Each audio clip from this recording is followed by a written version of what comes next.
Hello everyone, hope you are doing great. So today's topic is going to be on daily current affairs which is related to the 4th and 5th of April 2025 and इन दिनों हमारे जितने भी important events हुए हैं उन सभी के बारे में हम डिस्कस करेंगे एकदम डिटेल में with the help of questions and answers. Okay, so without any further ado let's start with the topic.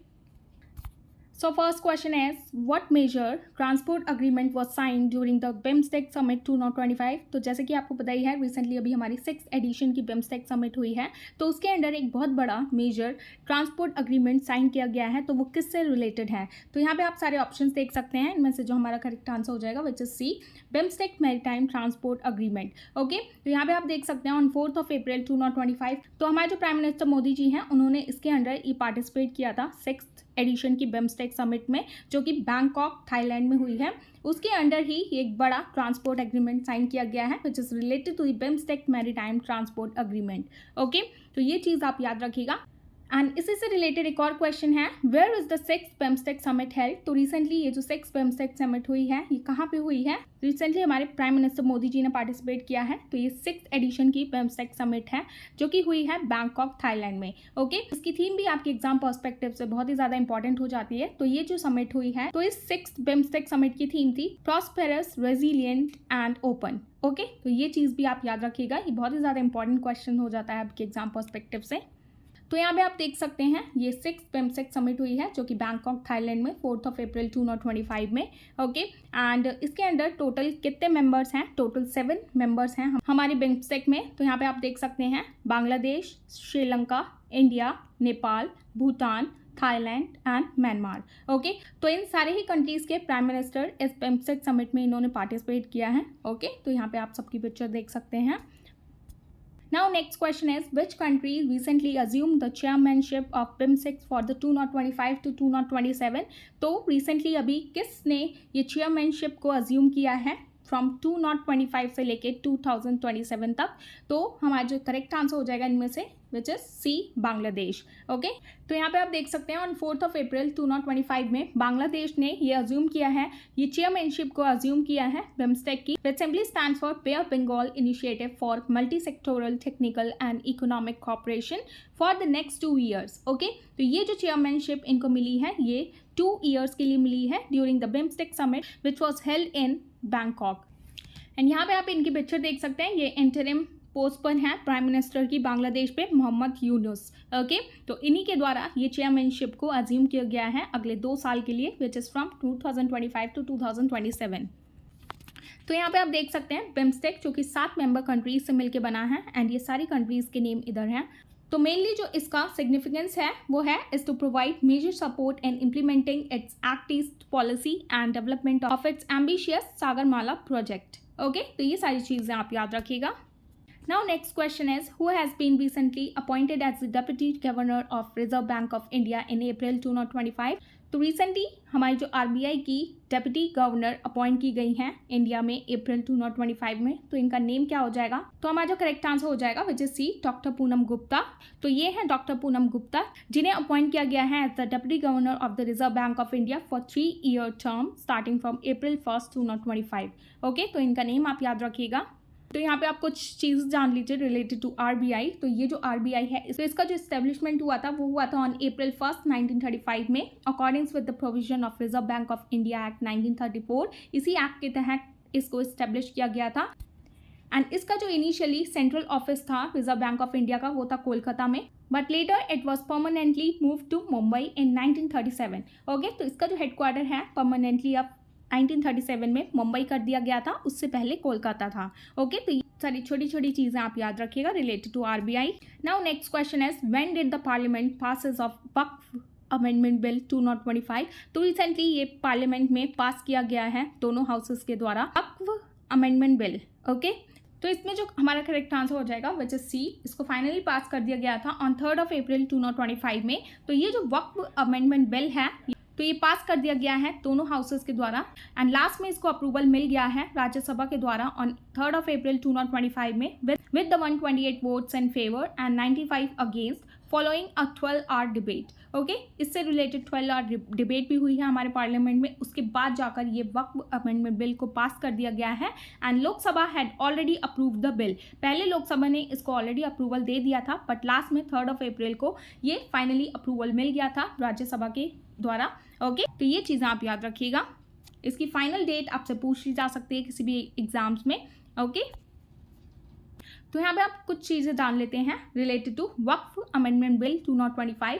तो ये जो वक्फ है ये रेफर करती है एक प्रॉपर्टी को जिसको डोनेट कर दिया गया है in the name of God for the religious और charitable purpose under the Muslim law. Okay, waqf एक प्रॉपर्टी होती है जिसको डोनेट कर दिया जाता है गॉड के नेम पर, okay, for the religious and charitable purpose के लिए under the Muslim law. And इसके अंडर जो भी प्रॉपर्टीज रहेंगी वो इंक्लूड होंगी कि mosque, madrasas, orphanages, shelter homes and land holdings. Okay, तो ये सारी प्रॉपर्टीज इंक्लूडेड हैं वक्फ बिल में एंड इसको मैनेज किया जाएगा by the state Waqf board के द्वारा and can not be sold और ट्रांसफर्ड। एक बार जब वो डोनेट कर दी गई हैं गॉड के नेम पर, मतलब कि रिलीजियस के नेम पर उसको चैरिटेबल पर्पस के लिए डोनेट कर दिया गया है, तो उसके बाद इसको बेचा नहीं जा सकता है, ना ही किसी को ट्रांसफ़र किया जा सकता है। तो आपके मन में एक और क्वेश्चन आएगा, डज वक्फ पे टैक्स? तो ये जो प्रॉपर्टीज़ हैं इसके अंडर टैक्स भी पे करना पड़ेगा इनसे रिलेटेड। तो इंडिया में जो भी वक्फ प्रॉपर्टी के जरिए इनकम आएगी, ठीक है, जो भी इनकम उससे जनरेट होगी तो वो यूज़ की जाएंगी चैरिटेबल और रिलीजियस पर्पस के लिए, which is generally exempted from income tax, but there are exceptions. But generally इसमें बोला जा रहा है ये एग्जेम्प्ट रहेंगी इनकम टैक्स से, बट उसके अंडर कुछ एक्सेप्शंस रहेंगी, वो आपको पढ़ना पड़ेगा। ओके, इसके अंडर ये एक्सेप्शन है, जो भी वक्फ बोर्ड के अंडर प्रॉपर्टी हैं वो लाइबल रहेंगी जीएसटी एंड सर्विस टैक्स के on income from properties use for non religious और चैरिटेबल और नॉन चैरिटेबल पर्पसेस। मतलब कि अगर कोई भी वक्फ के अंडर वो प्रॉपर्टी हैं जो कि गॉड के नेम पर यूज़ नहीं की जा रही हैं एंड वो नॉन रिलीजियस है एंड नॉन चैरिटेबल पर्पस के लिए यूज़ की जा रही है, तब वो लायबल रहेगी जीएसटी एंड सर्विस टैक्स के, तब इनको इस पर टैक्स पे करना पड़ेगा। ओके, तो यही एक एग्जेम्पशन है इसके अंडर। तो ये सारी चीज़ें आप याद रखिएगा। Now next question is, who became the first Indian boxer to reach the final of the Boxing World Cup 2025? तो रिसेंटली अभी पहले इंडियन बॉक्सर बने हैं जो कि पहुंच चुके हैं final of the boxing world cup 2025। तो इनका नेम क्या रहेगा? तो यहाँ पे आप देख सकते हैं, हमारा करेक्ट आंसर हो जाएगा which is B, Hitesh. Okay, तो इनकी पिक्चर आप देख सकते हैं। On April 4, 2025, Hitesh made history by becoming the first Indian boxer to reach the final of the Boxing World Cup 2025, जो कि हुआ था ब्राज़ील में। ओके, ये प्लेस का नेम है एंड ये चीज़ आप याद रखिएगा। Now next question is, in which country is the World Boxing Cup 2025 being held? तो जैसे कि हमने डिस्कस किया, तो ये किस कंट्री में ये हुआ है वर्ल्ड बॉक्सिंग कप 2025? तो यहाँ पे आप सारे ऑप्शंस देख सकते हैं। Correct answer is C, Brazil. On 3 April 2025, Indian boxers Manish Rathore, Hitesh and Avinash Jamwal advanced to the semi-finals of their respective weight categories at the World Boxing Cup in Brazil. Okay, तो इसको होस्ट किया गया था ब्राज़ील में, guaranteeing 3 more medals for India. Okay, तो इसकी place आप याद रखिएगा, ये इसका वेन्यू था ब्राज़ील में। Now next question is, which state has topped the Fiscal Health Index 2025? तो रिसेंटली कौन से स्टेट ने टॉप किया है फिजिकल हेल्थ इंडेक्स में? तो यहाँ पे आप सारे ऑप्शन देख सकते हैं। Correct answer is a, which is Orissa. तो रिसेंटली अभी फिजिकल हेल्थ इंडेक्स जो कि रिलीज किया जाता है नीति आयोग के द्वारा, तो इसके under total 18 major states included रहते हैं जो कि कंट्रीब्यूट करते हैं significantly to India's gross domestic product, okay, public expenditure, revenue and physical stability. And इसके अंडर फर्स्ट जो आया है वो है Orissa. Orissa rank first in the index and इसके बाद जो सेकंड प्लेस पर है छत्तीसगढ़ एंड थर्ड प्लेस पे है Goa, after that Jharkhand and Gujarat. तो यहाँ पे आप सारे स्टेट्स देख सकते हैं। ओके, तो फर्स्ट प्लेस पे रहा है उड़ीसा। तो यहाँ पे आप देख सकते हैं इंडेक्स को, फर्स्ट प्लेस पे है Orissa, second Chhattisgarh, third Goa, after that fourth fifth पे है झारखंड एंड गुजरात। अगर आप नीचे से देखेंगे तो लास्ट प्लेस पर है पंजाब, 17th प्लेस पर है आंध्र प्रदेश एंड 16 पर है वेस्ट बंगाल। जो सबसे खराब जो प्रदर्शन रहा है वो रहा है पंजाब का एंड टॉप पर जो है वो है उड़ीसा। ओके, तो ये चीज़ें आप याद रखिएगा। Now next question is, Kannadi Paya, a traditional tribal handicraft from which Indian state was recently awarded the geographical indication tag? तो recently अभी ये GI tag दिया गया है ट्रेडिशनल ट्राइबल हैंडीक्राफ्ट को, जिसका नेम है कनाडी पाया। ओके, तो ये कौन से स्टेट में है जो GI टैग मिला है, कौन से स्टेट को मिला है? तो यहाँ पे आप देख सकते हैं, हमारा जो करेक्ट आंसर हो जाएगा which is C, Kerala. Okay, तो ये केरला का जीआई टैग है। आगे हम डिटेल में जान लेते हैं इसके बारे में। तो यहाँ पे आप देख सकते हैं कनाडी पाया एक ट्रेडिशनल ट्राइबल हैंडीक्राफ्ट है जो कि केरला से बिलोंग करती है। तो इसी स्टेट ने जोग्राफिकल इंडिकेशन टैग जीता है which protects its unique identity and origin. And इसका जो नेम है कनाडी पाया, तो इसका नेम होता है मिरर मैट। ओके, पीछे आपने स्लाइड में देखा होगा वो एक मिरर मैट है due to its shiny reflective design and it is made from the soft inner layers of the reed bamboo. तो यहाँ पे आप देख सकते हैं ये रीड बैम्बू है, इसी के द्वारा ये मिरर मैट बनाया जाता है which giving it excellent thermal qualities, warm in the winter and cool in the summer।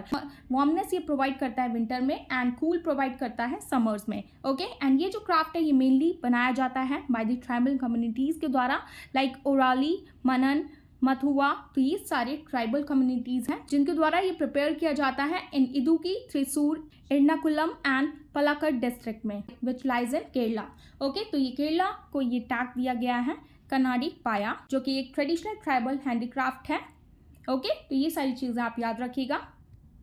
So this is the end of topic and I hope you found this video informative, and if you found this video informative please give it a thumbs up, and for more informative videos please like, share and subscribe to my channel which is Shiva's Education, and thanks for watching. Bye bye, take care, I'll see you in the next one.